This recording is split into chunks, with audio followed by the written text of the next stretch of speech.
जनगणमन अधिनायक जय हे भारत भाग्य विधाता पंजाब सिंध गुजरात मराठा द्राविड़ उत्कल बंगा विंध्य हिमाचल यमुना Ganga. Bueno, vamos a arrancar con la inmersión profunda de hoy. Sí, creo que tenemos un material por delante que es sencillamente abrumador. Totalmente, porque hoy nos vamos a sumergir en una de esas obras musicales y poéticas que, literalmente, han construido la realidad política contemporánea. Así es. Vamos a hablar de Jana Gana Mana, el himno nacional de la India. Queremos entender cómo un solo poema, escrito a principios del siglo XX, consiguió desafiar a todo un imperio colonial, desmontar mitos y unificar un subcontinente inmenso para convertirse en el símbolo sonoro de una república laica. Y para captar la magnitud de ese desafío, tenemos que situar a quienes nos escuchan en la India de 1911. Que no era precisamente un lugar tranquilo. Para nada. Imagina una atmósfera sociopolítica efervescente, muy tensa. Estamos en los albores de una conciencia nacional organizada. Todo el subcontinente está bajo el dominio británico, pero las cosas están cambiando. Claro, porque unos años antes ya había habido movimientos importantes. Efectivamente, en 1905 los británicos habían provocado la primera partición de Bengala, lo cual desató una ola de fervor anticolonial tremenda. Es en este caldo de cultivo de agitación social donde surge esta canción. No es una casualidad histórica, es una respuesta directa. Y el autor de esta respuesta, Rabindranath Tagore, no era un compositor cualquiera. No, desde luego que no. Por las notas que tenemos, ganó el Premio Nobel de Literatura en 1913, siendo el primer asiático en conseguirlo. Pero es que parece que la etiqueta de poeta se le queda cortísima. Se le queda enana. Tagore era, a falta de una palabra mejor, un polímata absoluto. Un hombre del Renacimiento, pero en el sur de Asia. Algo así. Era un pensador anticolonial, un humanista, un educador, y lo más interesante para nuestro análisis es que tenía una visión universalista. Rechazaba el nacionalismo excluyente. Lo cual resulta paradójico, ¿no? Alguien que desconfía del nacionalismo acaba componiendo uno de los himnos nacionales más importantes del mundo. Es la gran ironía de esta historia. Pero claro, el estreno de la canción lo explica todo. Los registros marcan una fecha clave, el 27 de diciembre de 1911. El Congreso Nacional Indio en Calcuta. Eso es, en la 28ª sesión anual de este Congreso, que era la principal plataforma política frente a los británicos. Y allí se canta por primera vez. Por lo que he leído, no la cantó él directamente, sino su sobrina, Sarala Devi Chaudhurani. Sí, ella y un coro de escolares. Fue un momento fundacional. Articulaba un sentimiento de pertenencia que los británicos llevaban décadas intentando reprimir. A ver, articular un sentimiento común suena muy bien en la teoría, pero en la práctica, la India es inmensa. Estamos hablando de un territorio con docenas de idiomas. ¿Cómo logras que una sola canción una a gente que no se entiende al hablar? Esa es la gran pregunta. Y aquí entra la genialidad técnica de Tagore. Ilumínanos, porque esto me parece fascinante. Bueno, primero hay que aclarar que lo que hoy es el himno de apenas 52 segundos es en realidad solo la primera de las 5 estrofas de un poema mucho más largo. Titulado Bharato Vayo Vidata, ¿verdad? Así es. Significa algo así como el dispensador del destino de la India y pertenece a la tradición del movimiento reformista Brahmo Samaj. Pero la clave está en el idioma. Está escrito en sadhu jaja. Vale, explícanos qué es el sadhu jaja, porque suena a término académico muy específico. Sí, a ver, es una variante literaria del bengalí, pero está altamente sanskritizada. O sea, llena de palabras del sánscrito. Totalmente llena.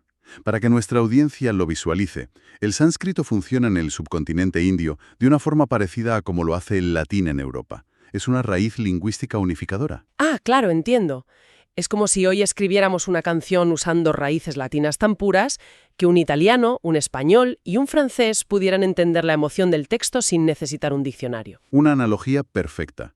Tagore usó un vocabulario que compartían tanto los hablantes de lenguas indoarias en el norte, como el hindi, como los hablantes de lenguas dravídicas en el sur. Una genialidad. Lo es.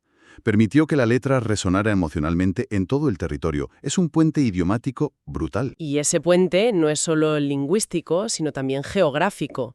Fíjate en la letra. Tengo aquí la traducción de la estrofa y es literalmente un mapa cantado. Sí, va recorriendo el país de punta a punta. Tagore nombra las regiones una por una: Punjab, Sindh, Gujarat, Maratha, Drávida, Utkala, Bengala, y luego las montañas, Vindhya y el Himalaya, y los ríos sagrados, el Yamuna y el Ganges. Es un recorrido visual y espiritual. Totalmente. Al meter toda esa geografía diversa en una sola canción de alabanza, hace algo muy poderoso políticamente. Destruye por completo la narrativa imperial británica. Eso es a lo que iba.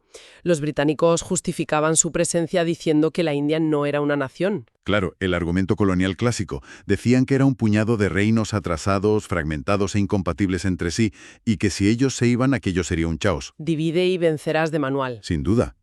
Y de repente llega esta obra y demuestra conceptualmente lo contrario.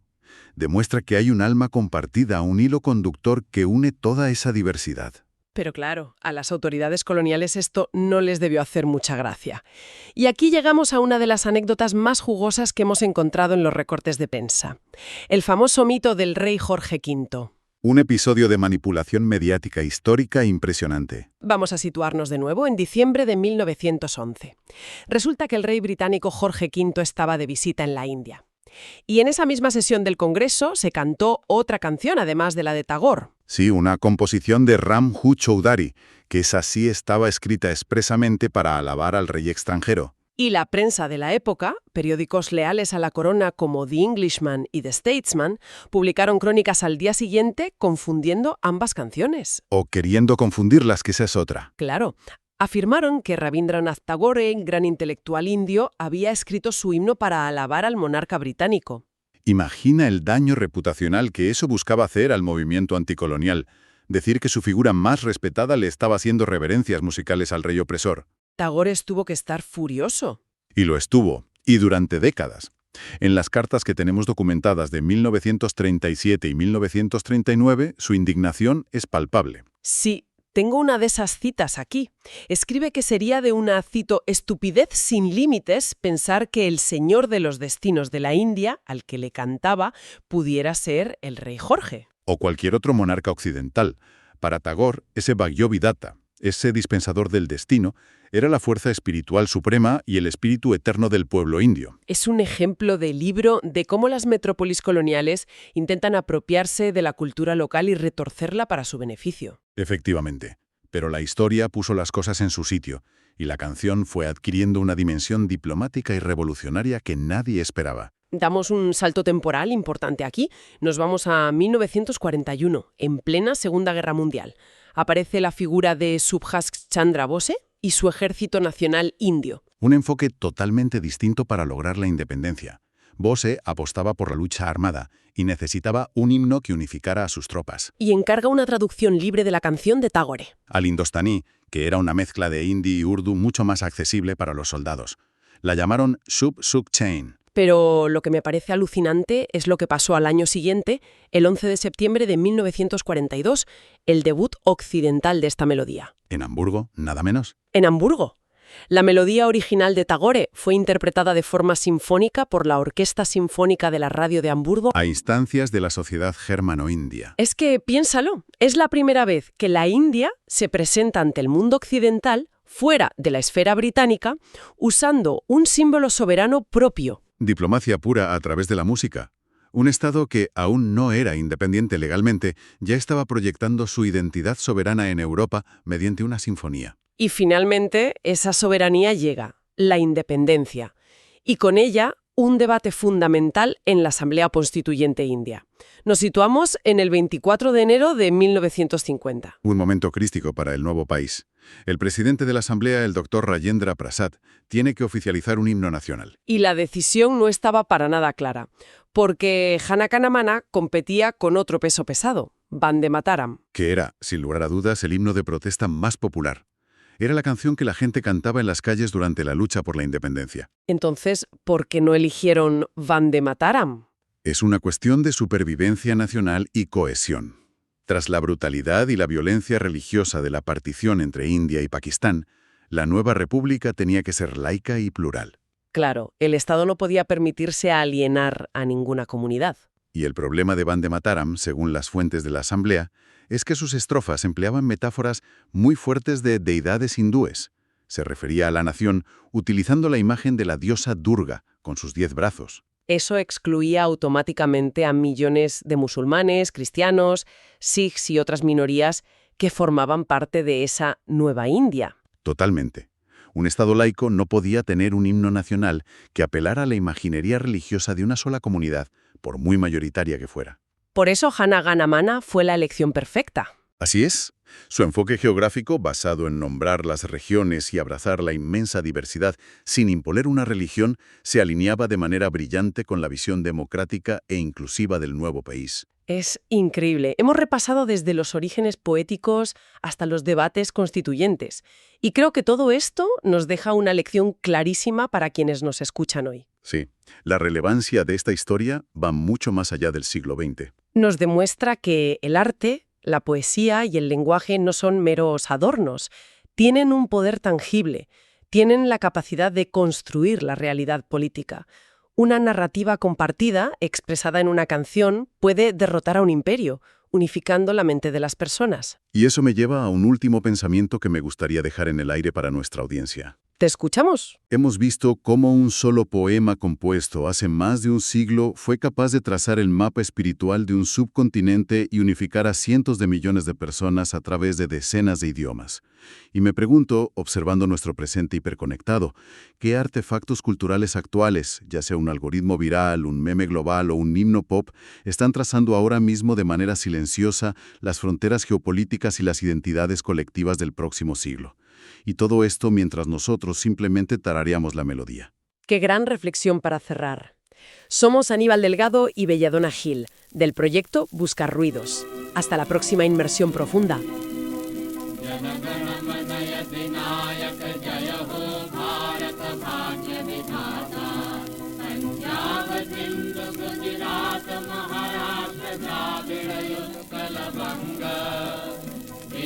Himachal यमुना गंगा उच्छल जल तरंग तेरे शुभ नाम से जागे तेरा शुभ आशीष मांगे गावे सब जय गाथा जन गण मंगलदायक जय हो भारत भाग्य विधाता जय हो जय हो जय हो जय जय जय जय हो विश दिन तेरा आह्वान प्रचारित सुनि तेरी उदार वाणी हिंदू बौद्ध सिख जैन पारसिक मुसलमान क्रिश्चानी पूरब पश्चिम आवे तेरे सिंहासन पास प्रेम हार को मुझे जन गण यज्ञ विधायक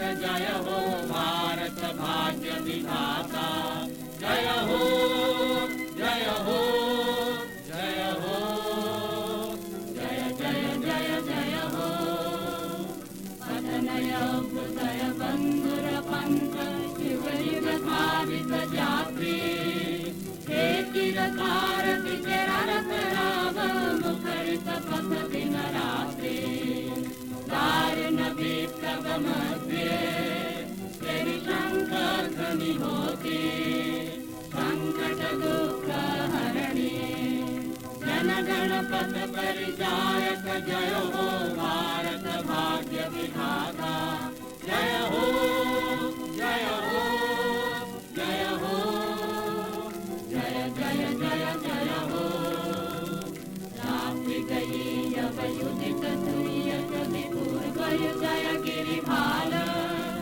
स्वागति हंगम पूर्ण समीरन नव जीवन रस ढाले तेरे करुणारुण करते नीतित भारत जागा सब चरण में नत माथा जय जय जय हो